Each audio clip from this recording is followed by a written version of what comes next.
चल हो जा शुरू। केसरिया से मन जोगी हुआ रे, दिल झूमे देखो मतवारा हुआ रे, दिल झूमे देखो मतवारा हुआ रे।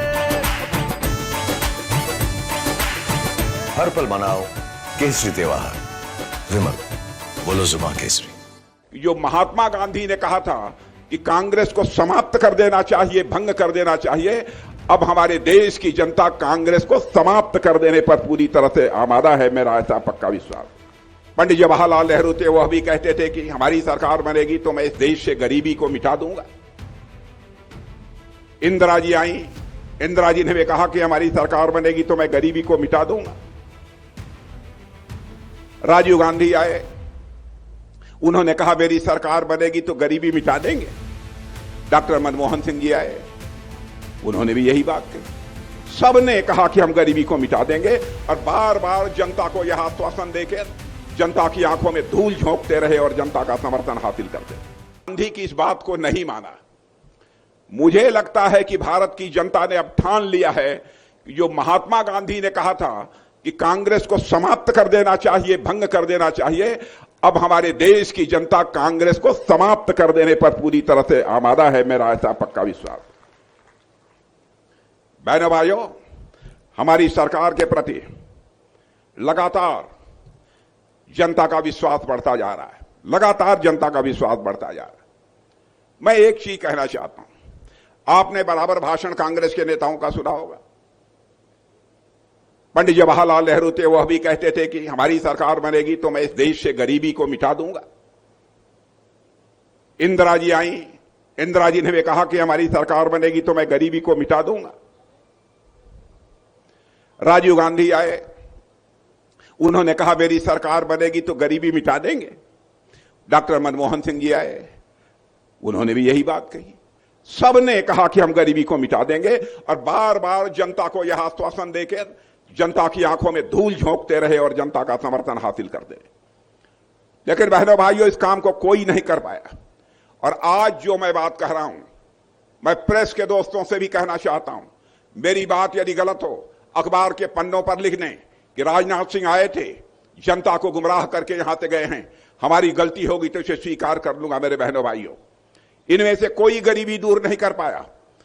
दुनिया की बड़ी बड़ी संस्थाएं, अंतर्राष्ट्रीय मुद्रा कोष, इंटरनेशनल मॉनेटरी फंड भी यह दावा कर रहा है, नीति आयोग भी यह दावा कर रहा है, आजाद भारत के इतिहास में पहली बार 8 वर्षों के अंदर 25 करोड़ से अधिक लोगों को गरीबी रेखा से बाहर करने में कामयाबी किसी ने हासिल की है तो भारत के प्रधानमंत्री नरेंद्र मोदी ने हासिल की है।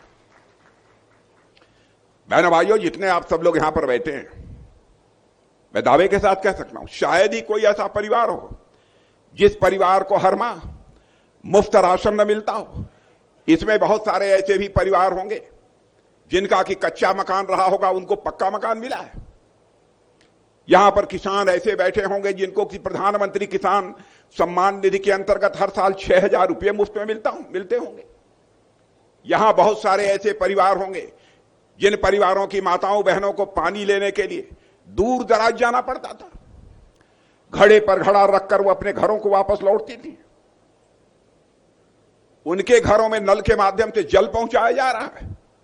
और मैं आपको यकीन दिलाना चाहता हूं, जिनके पास कच्चा मकान है, यदि अभी तक पक्का मकान नहीं मिल पाया है अथवा जिनके घरों में नल के माध्यम से जल नहीं पहुंच पाया है, बहनों भाइयों, देख लेना आगामी 2-3 साल में इस हिंदुस्तान में एक घर नहीं मिलेगा जो कि कच्चा हो व पक्का न बन गया हो, ऐसा एक घर भी नहीं मिलेगा।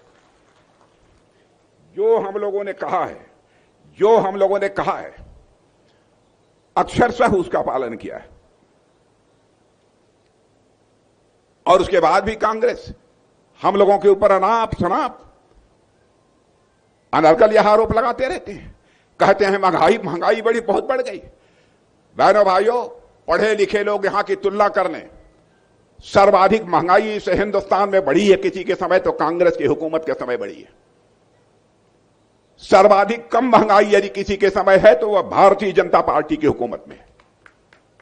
आंकड़े उठाकर कोई देख ले, सारी दुनिया में महंगाई की दर है, कोई जाकर देख ले। बदनाम करने के लिए झूठे आंकड़े लोगों के सामने पेश करके देश की जनता को ये लोग गुमराह करने की कोशिश कर रहे हैं। और मैंने भाइयों, फ्री राशन का जहां तक सवाल है, मैं दावे के साथ कह सकता हूं, क्षमा कीजिएगा, यहां केवल फ्री राशन घरों में दो लोग, 3 लोग, 4 लोग होंगे तो ईश्वर की कृपा से सबको मिलता होगा।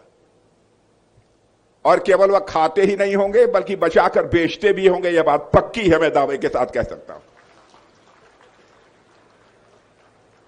अरे भाई, हम भी गांव के ही हैं, हम भी कोई शहरी आदमी नहीं है, हम गांव के रहने वाले, हम भी किसान हैं। जैसे आप किसान हो वैसे मैं भी किसान हूं। मैं जानता हूं, जाते हैं धड़ से अपना वहां से झोली उठाते हैं, लेके आते हैं। घर में 4 लोग हैं तो गए 4 झोली 5-5 किलो की उठाए लेकर आए। अरे 5-7-8 किलो खर्च हुआ से जय श्री राम। यह कभी किसी ने कल्पना नहीं की होगी। और आपको मैं याद दिलाना चाहता हूं, बहनों भाइयों, जब कांग्रेस की सरकार थी तो एक पिक्चर बनी थी, रोटी कपड़ा मकान, या सिनेमा रोटी कपड़ा मकान का। किसी ने देखा था? किसी ने देखा था रोटी कपड़ा मकान? देखा है ना? उसमें आती थी महंगाई मार गई, आती थी कि नहीं? है गाना था कि नहीं, महंगाई मार गई? या किसी को याद है हाय हाय महंगाई मार गई? किसी को याद है? कोई सुनाएगा इसमें? याद है आपको? और एक पिपली लाइव फिल्म थी, उसमें भी एक गाना था कि महंगाई डायन खाए जात है। यह था कि नहीं था? भाई था तो ताली बजाइए, ना था तो मत बजाइए। तो ये बताइए, दोनों ये फिल्म जो बनी थी वो कांग्रेस के शासनकाल में बनी थी कि भारतीय जनता पार्टी के शासनकाल में बनी थी? ये कांग्रेस के शासनकाल में बनी थी। वो लोग बराबर देखते हैं चीजों को कि देश में महंगाई की स्थिति क्या है। आज कोई भी महंगाई को लेकर फिल्म बनाने को तैयार नहीं है बहनों भाइयों, क्योंकि महंगाई पर काबू पाने में किसी ने कामयाबी हासिल की है तो मोदी जी के नेतृत्व की सरकार ने कामयाबी हासिल की है। अजीबोगरीब हालत है इन लोगों की। ये लोग देश के साथ करना क्या चाहते हैं? अच्छा ये बताइए, आप लोग जो बैठे हैं यहां, इसमें योग करने वाले कितने लोग हैं? योगा करने वाले सब हाथ उठाइए। अरे वाह, कमाल है भाई, कमाल है। ज्ञानेश्वर जी, आप भी योगा करते हैं कि नहीं? नारायण जी, आप भी करते हैं कि नहीं? वजह नारायण जी का भी चेहरा चमक रहा है, करते होंगे। बहनों भाइयों, यह कोई छोटी बात नहीं है। हमारे देश के ऋषियों और मनीषियों ने ही योगा की विधि सारी दुनिया को बतलाई है। लेकिन योगा यह सारी दुनिया में नहीं होता था।